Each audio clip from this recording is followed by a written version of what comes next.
한 주간 어떻게 사셨습니까? 어떤 분들은 좀 이렇게 시간이 좀 빨리 가면 좋겠다 하면서 사신 분들도 계실 것 같고, 어떤 분들은 이제 시간이 너무 빨리 가는 것 같아서 이제 정신없이 바쁘다 보니까 24시간이 아니라 좀 한 30시간 정도 있으면 좋겠다라고 생각하시며 사시는 분도 계셨을지 모르겠습니다. 하지만 이 비단 시간의 문제만으로 이 삶을 논할 수는 없겠죠. 조금 다른 부분도 또 있지 않았을까 싶습니다. 죽고 싶은데 혹시 죽지 못해서 사시는 분 계십니까? 아니면 진짜 저는 너무너무 해피하고 즐겁고 정말 이렇게만 살면 좋겠습니다라고 하시면서 사시며 그렇게 사십니까? 좀 약간 생뚱맞고 좀 너무 이렇게 유치한 질문 같기도 하지만, 이것이 어찌 보면 현대를 살아가는 그 사람들의 가장 진솔한 마음이지 않을까 싶습니다. 사람이 살다 보면 아마 최소 한 번 이상은 죽고 싶다라는 생각을 해보지 않나 생각해 봅니다. 보통 죽고 싶다라는 생각을 언제 많이 하냐면 사춘기 때 많이 하게 됩니다. 흔히 사춘기에 이제 내가 이렇게 살아서 뭐 하나라는 생각을 이제 하게 되는데요. 특별히 한국 사회는 아시다시피 이 학업이 워낙 스트레스를 많이 주다 보니까 그 부분 때문에 이제 많이 좀 이렇게 죽음에 대해서 생각을 많이 한다고 합니다. 그러면 이 캐나다는 이제 한국에 비하면 정말, 제가 여기서 한 10년 가까이 제 자녀들을 보면서 저런데도 불구하고 스트레스를 받는다고 하니까 어이가 없다는 생각을 할 정도로, 그렇게 학업에 스트레스가 없는데도 불구하고 이 나라의 이제 그 사춘기 또래의 아이들도 이런 생각을 한다라는 거예요. 특별히 학업에 대한 부분으로만 접근할 것이 아니라 이 나라에서 살고 있는 이 학생들이 이 죽음에 대해서 생각하는 것, 죽고 싶다라고 생각하는 건 이제 마음대로 인생이 잘 안 될 경우, 또 외로울 때, 특별히 이 가족 간의 이런 불화나 부모님들 그런 부분들 때문에, 또 친구 관계, 또 여기는 이제 워낙 그 연애를 또 빨리 하다 보니까 이제 미들스쿨 정도만 되면 벌써 이제 우리가 흔히 한국 사회에서는 20대 때 해야 될 연애를 그 나이 때 시작하니까 이제 이성관계 잘못됐을 경우에 뭐 이런 경우들로 많이 죽음에 대해서 생각을 한다고 합니다. 근데 이제 사춘기 때는 좀 뭔가 이렇게 분위기가 있지 않습니까? 낭만 같은 게 좀 있는 것 같아요. 좀 철학적인 것 같고 뭐 이런데, 어른이 되어서도 이 죽음에 대해서 생각을 하게 된다라는 것이죠. 어른이 되어서 하는 이 죽음에 대한 생각은 낭만이나 이런 것 아닙니다. 철학적인 것 아닙니다. 생존에 대한 부분일 때가 많습니다. 어떤 분들은 저에게 이렇게 고백하신 분들이 있었습니다. 저는 죽지 못해서 삽니다. 죽을 용기가 없어서 삽니다. 그 자살하면 지옥 간다 그래서 못 죽습니다. 솔직히 고통 없이 죽을 수만 있다면 지금이라도 당장 죽고 싶습니다. 제가 이걸 한 번만 들은 고백이 아니고요, 여러 번 들은 고백입니다. 제가 청년 사역을 할 때는 어떤 청년한테도 들은 고백이고요, 학생 사역을 할 때는 학생한테도 이 고백을 들어본 적이 있고요, 장년 사역을 할 때는 어른들로부터도 이 똑같은 고백을 들은 적이 있습니다. 아마 우리 성도님들도 힘들고 어려울 때 내가 이렇게 살아서 뭐하나 싶은 생각에 혹시 죽음에 대해서 생각해 보신 적이 있으실지도 모르겠습니다. 이민의 삶을 특별히 살면서 언어 문제 때문에, 또 자녀 하나만을 바라보고 고생을 하면서 이 이민사에서 살아가는데 그 자녀가 내 뜻대로 되지 않고, 또 때로는 올바른 길을 벗어나서 삐뚤게 나아갈 때, 또 가족을 잃어버린 고통이라든가, 또 비즈니스가 실패하시는 그런 경험 등등, 대부분 보면 그렇게 생각하지 말아야지, 내가 이런 마음을 먹으면 안 되지 라고 하지만 내 이 다짐이나 이 컨트롤을 벗어나서 정말 죽음에 대해서 생각할 수밖에 없고 자연스럽게 생각이 들고 그 긴긴 밤을 정말 뜬 눈으로 보내었던 그러한 경험들이 혹시 여러분들에게도 있을지 모르겠습니다. 하지만 비록 고통의 순간들이었지만 시간이 지나고 고통의 밤이 지나고 나면 어떠십니까? 다시 살아가지지 않으십니까? 그러니까 지금 이 자리에 여러분들이 계실 거라고 생각합니다. 또 하나, 죽을 것 같은 그 시간이지만 그 시간을 넘어서면 하나님은 죽이지 않으십니다. 그죠? 살려주십니다. 오늘 좀 서론이 조금 어둡습니다. 좀 무겁습니다. 근데 오늘 본문을 제가 그런 쪽으로 좀 해석해서 그렇습니다. 자, 오늘 본문은 나사로를 살리는 부분입니다. 원래 나사로를 살리는 이 본문은 이렇게 어두울 필요가 없죠. 예, 죽은 자가 살아났는데 기뻐해야 되지 않겠습니까? 근데 오늘 조금 좀 다른 부분으로 좀 보고 싶어서 그렇습니다. 자, 11장 한 장에 보면 이 죽음에 관련된 단어와 삶에 관련된 단어가 계속 반복하면서 이렇게 나오거든요. 제가 한번 세어봤습니다. 근데 여러분들 한번 집에 가서 한 번 더 세어보시면 될 것 같은데, 제가 혹시 틀릴지도 모르겠는데 죽음에 대해서 관련된 단어가 13번 나오고요, 산다라는 것에 관련된 단어가 4번 나옵니다. 아무래도 이 나사로가 죽었기 때문에 더 많은 죽음에 대한 단어가 숫자가 나오지 않을까 생각이 드는데, 오늘 그래서 나사로의 죽음과 살아남에 대한 부분을 좀 다른 관점에서 함께 살펴보고자 합니다. 자, 먼저 16절 말씀을 좀 봐야 됩니다. 16절 제가 읽어드리겠습니다. 16절 거기 보면 디두모라고도 하는 도마가 다른 제자들에게 말하되 우리도 주와 함께 죽으러 가자 하니라, 이렇게 되어 있습니다. 이 내용, 이 16절 말씀을 보려면, 이해하려면 이제 그 앞에 있는 10장에 있었던 사건을 잠깐 말씀드려야 되는데, 10장에 보면 예수님이 수전절이라고 하는 때, 그러니까 수전절이 뭐냐면 이 외세에 이방인들 때문에 더럽혀진 그 성전을 다시 청소하고 다시 복원하는 걸 기념하는 그 절기인데, 이 수전절에 예루살렘에서 유대인들에게 이제 말씀을 이렇게 전하시는 그때가 있었습니다. 근데 그때 뭐라고 얘기를 하셨냐면, 여러 가지 말씀하시다가 나와 아버지가 하나다 이렇게 얘기한 겁니다. 근데 내 아버지가 누구냐? 하나님이거든요. 하나님과 내가 하나다라고 하는 이 말 때문에 신성모독의 그 자리에 있었던 유대인들이 막 붕괴합니다. 그래가지고 돌을 들어가지고 쳐 죽이려고 했던 그 사건이 바로 이 앞에 10장에 나오거든요. 이제 그것을 벗어나서 이제 도망갔다기보다는 이제 그것을 벗어나서 지금 현재 유대 땅 바깥에 있습니다. 그러다가 나사로가 아프다는, 곧 죽을 것 같다라는 소식을 듣고 다시 이 유대 땅으로 들어가는 것이 바로 이 11장 앞부분입니다. 그렇기 때문에 단순히 죽은 나사로를 살리신 예수님의 기적 사건으로만 본문을 보지 마시고요, 이 본문에서 이 나사로가 있는 그 베단이라는 지역으로 다시 들어가는 데에는 결코 그냥 편한 발걸음이 아니었다라는 것을 우리가 좀 알아야 됩니다. 다시 들어간다라는 건 다시 돌에 맞을 그 각오를 하고 지금 들어간다는 것입니다. 그렇기 때문에 그 도마라고 하는 제자가 우리도 주와 함께 죽으러 가자 이렇게 얘기한 겁니다. 현대어로 조금 제가 리얼하게 표현해 봤습니다. 제자들에게 하는 표현으로, 야, 주가 가시는데 안 갈 수가 있겠냐? 에라, 모르겠다. 죽기 아니면 까무러치기지. 가자, 이겁니다. 예, 이게 리얼하게 제가 변화시켜드리거든요. 더 이해가 가시죠? 예, 그러한 심정으로 간 겁니다. 그 부분은 우리가 좀 기억했으면 좋겠습니다. 죽기를 각오하고 다시 돌아가는 길, 여기에 근데 큰 은혜가 있다는 것이죠. 무엇이냐? 죽기를 각오하고 갔던 그곳에서 야, 죽기 아니면 까무러치기 아니야? 라고 했던 그 제자는 죽은 지 나흘이나 지난 나사로가 붕대를 통통 동여매고 살아나오는 기적을 직접 보게 된다라는 것입니다. 죽음을 각오한 사람들에게만 보여줄 수 있는 기적이었다는 것이죠. 지난 원주민 선교사에 있었던 에피소드를 하나 말씀드리려고 합니다. 조금 과장법이 좀 들어갔습니다. 이해하시고 들으십시오.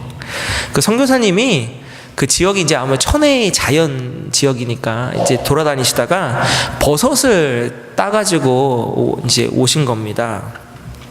근데 이게 몇 개월 전에 딴 건데 이거를 그분도 못 먹고 보관만 하신 거예요. 왜냐하면 혹시라도 버섯이 왜 잘못 먹으면 마비가 되거나 뭐 심하면 죽는다고 하지 않습니까? 그러니까 이분이 이제 이 버섯이 먹어도 되는 버섯인지 아니면 독버섯인지를 정확히 판단이 안 서니까 그걸 그냥 보관만 하고 계셨다가 이제 저희들이 오니까 이제 저희들 중에 이제 어른들이 좀 있고 하니까 이제 보여드리면서 이거 먹어도 되는 버섯인지 이게 뭔지 이제 좀 이제 보여준 겁니다. 봤더니 그게 상황버섯이었어요. 예. 그리고 이제 그분이 저녁 때 되니까 그것을 이제 조금 누가 그렇게 알려주셨어요. 몇 그램 넣고 이렇게 끓이면 된다고 해서 몇 그램을 넣고 끓였어요. 저희가 이제 저녁 식사를 하고 이제 그 끓인 물을 이제 딱 주시면서 한 잔씩 드시라고 이제 한 거예요. 아무도 선뜻 마시겠다고 하시는 분이 없는 거예요. 아니 저희들이 그거 상황버섯 맞다고 얘기해 주시면서 드셔보시라고 하니까 아무도 안 드시는 거예요. 그 더 충격적인 얘기가 있었어요. 목사님 먼저 먹어보라는 거예요. 야, 제가 평소에 생각하는 이 목사와 성도의 이 관계가 아닌 거죠, 이게. 특별히 제가 제일 실망했던 분이 한 분 계세요. 그 모 장로님이라고.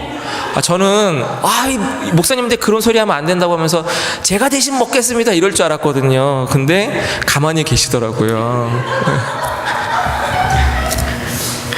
이런 생각이 순간 들었습니다. 이야, 이민교회 사역이 이런 거구나.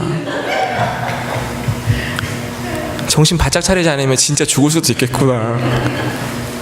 그러면서 드는 명언이 하나 떠올랐습니다. 이수신 장군이 명란회전을 앞두고 한 말이죠. 살려고 하면 죽을 것이요 죽기를 각오하면 살 것이다. 그게 갑자기 떠올라서 제가 먹겠다고 먼저 했습니다. 다행히 아무 이상이 없었습니다. 도마의 심정이 이런 심정이 아니었을까 싶은 거예요. 죽기를 각오하는 심정. 근데 죽기를 각오하니까 산다라는 것입니다. 과장법이 있었습니다. 그러니까 오해는 하지 마세요. 11장 8절에 보면 제자들이 예수님을 부르는 호칭이 나오거든요. 거기에 뭐라고 나오면 랍비라고 나옵니다. 랍비요 이렇게 됩니다. 랍비는 선생님이란 뜻입니다. 조금 좀 이해가 되지 않죠? 제자들이라면 예수님을 부를 때 다른 사람들은 뭐 랍비어라고 부를 수도 있고 선지자라고도 할 수도 있는데 제자들이 랍비라고 부르고 있다는 것이죠.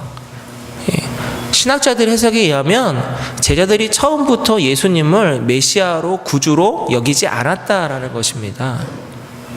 처음에는 그저 랍비 중에서 뛰어난 사람, 또 선지자 중에서 뛰어난 사람으로 봤다라는 것이에요.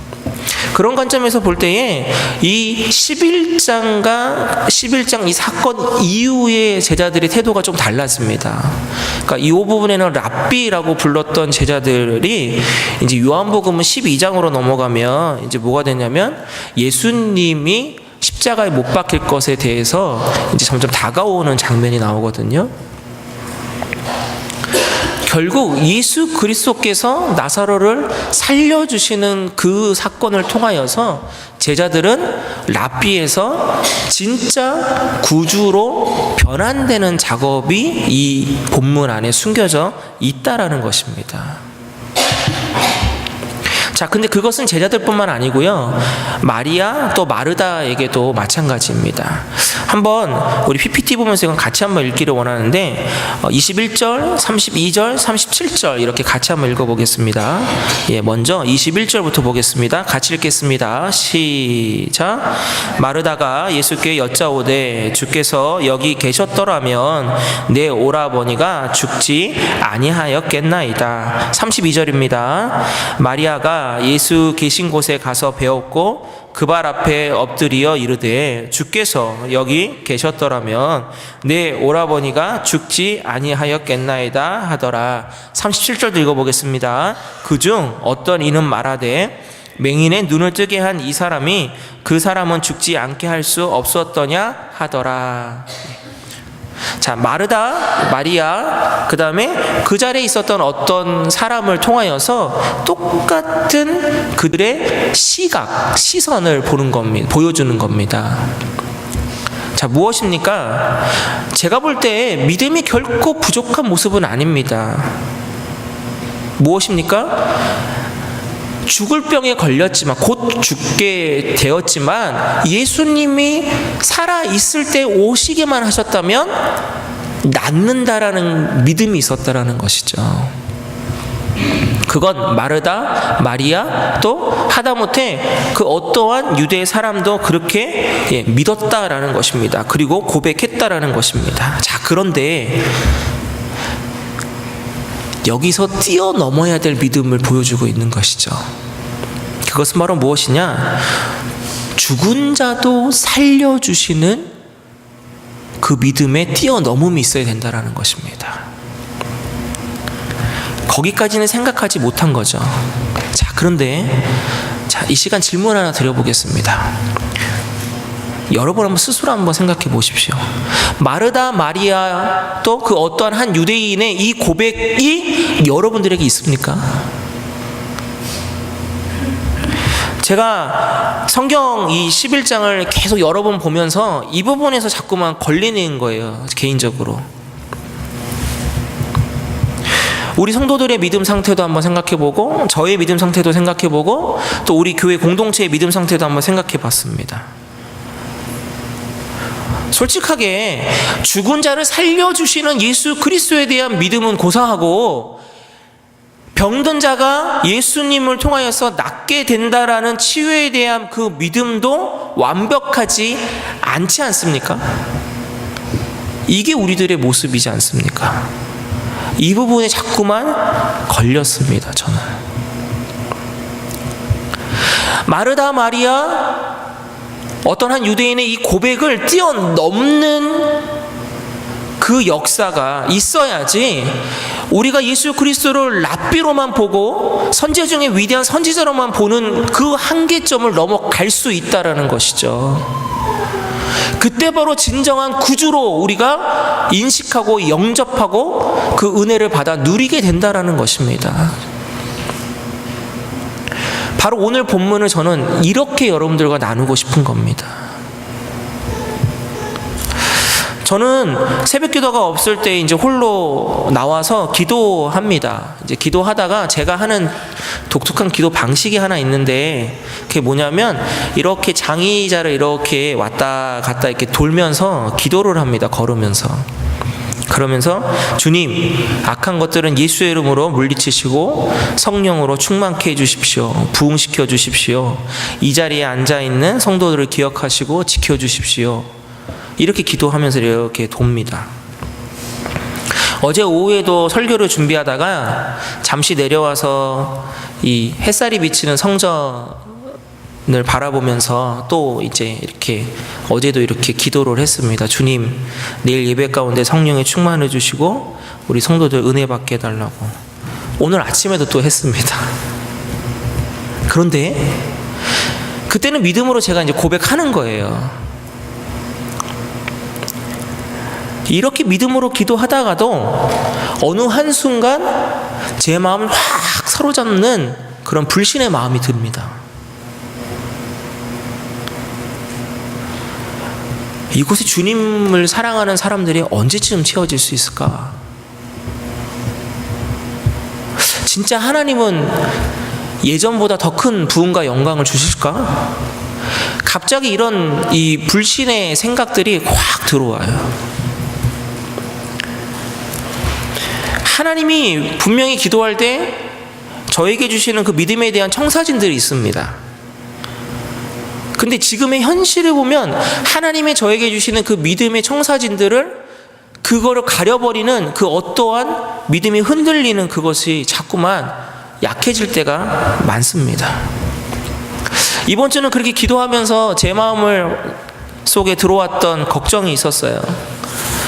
이제 사순절이 끝나가는 시점이고 곧 부활주일인데 고난주간에 한 주간 주님의 고난에 동참하자는 의미에서 새벽 기도를 일주일 동안 드려보자고 계획을 잡았는데 얼마나 많은 분들이 오실까 이 생각이 기도하는데 갑자기 드는 거예요. 믿음으로 하나님 앞에 간구하고 그게 숫자에 연연하지 말고 내가 믿음으로 간구하면서 나아가야 되는데 순간순간 자꾸만 그런 생각들이 들어오는 겁니다.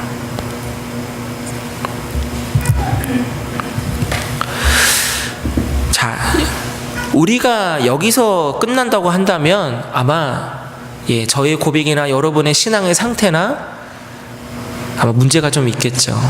그런데 제가 11월에 부임하고 몇 달 되지 않았을 때에 하나님께서 저에게 주시는 응답이 있었습니다. 그것이 바로 오늘 제가 지금 이 본문을 통해서 여러분들에게 같이 나누려고 하는 그 주제입니다. 무엇이냐? 제가 하나님 앞에 교회 공동체에 대한 회복과 부흥을 위해서 기도할 때, 또 우리 성도들과 또 특별히 저에 대한 이 부족함을 하나님 앞에 기도할 때 주시는 응답이 있었어요. 오늘은 그걸 좀 나누려고 하는데 오늘 제목입니다. 설교 제목 무엇이냐? 죽으면 살 수 있다라는 것이었어요. 제가 그렇게 기도하면서 나아갈 때 하나님이 나에게 주신 질문이 있었습니다. 너 진짜로 그렇게 되기를 원하냐? 네, 저 부흥을 꿈꿉니다. 이곳에 하나님을 살아가는 자들로 가득 넘치기를 원합니다.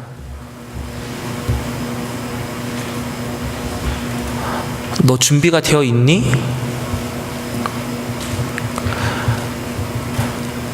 제가 부족하죠, 하나님. 제가 어떻게 100% 준비가 되어 있다고 하겠습니까?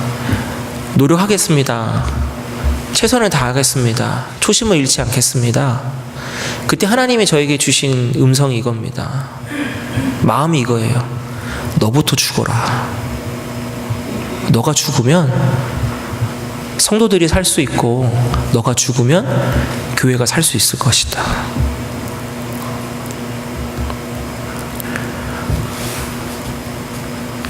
그 응답을 받고 계속 그렇게 기도를 하면서 나아가는데 이 설교를 이 본문을 잡고 준비하다가 하나님이 그때 나에게 주신 그 응답이 바로 이 부분이다 깨달았어요.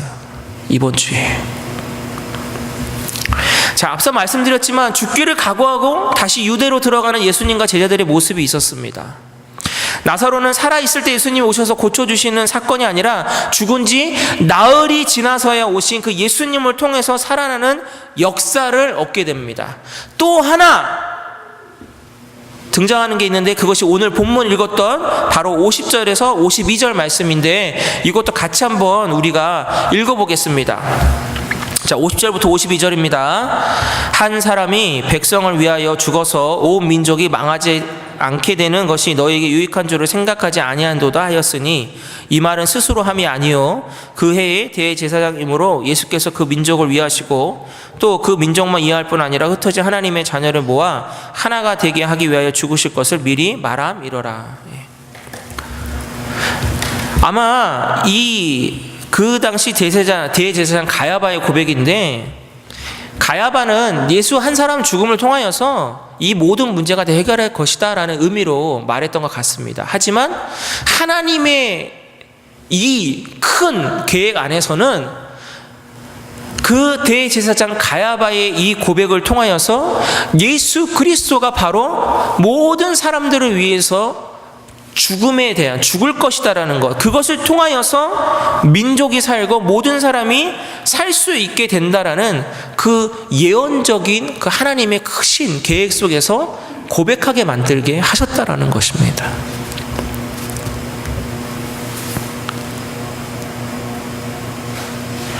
계속 반복되면서 11장에는 죽으러 가자라고 고백하는 제자들과 예수님의 모습, 또 죽음 나흘이나 지나서 그 죽음 속에서 부활한 그 나사로, 또 대제사장 가야바라는 그 대제사장을 통하여서 예수 그리스도가 죽음을 통하여서 이 땅의 모든 사람들을 살려주시는 그 하나님의 놀라운 계획, 이것이 이 11장에 계속 그 의미와 메시지를 품으면서 전달되고 있다라는 것입니다.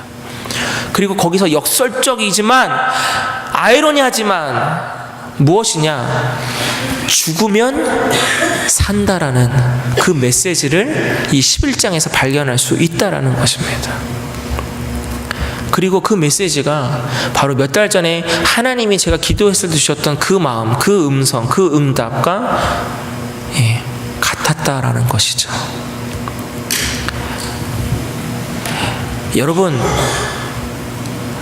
여러분의 가정이 살기를 원하시지 않습니까?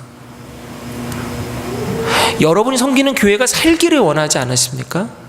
또 개인적으로는 여러분 자신들도 영적으로 또 육적으로 살기를 원하지 않으십니까? 근데 하나님은 역설적이게도 살고 싶으면 먼저 죽으라고 하십니다. 왜냐? 죽어야지만 살려주실 수 있기 때문입니다. 저와 함께 죽지 않으시겠습니까? 고집, 자아, 생각, 내 몸, 내 지식, 내 모든 것 하나님 앞에 다 내려놓고 한번 죽어보지 않으시렵니까?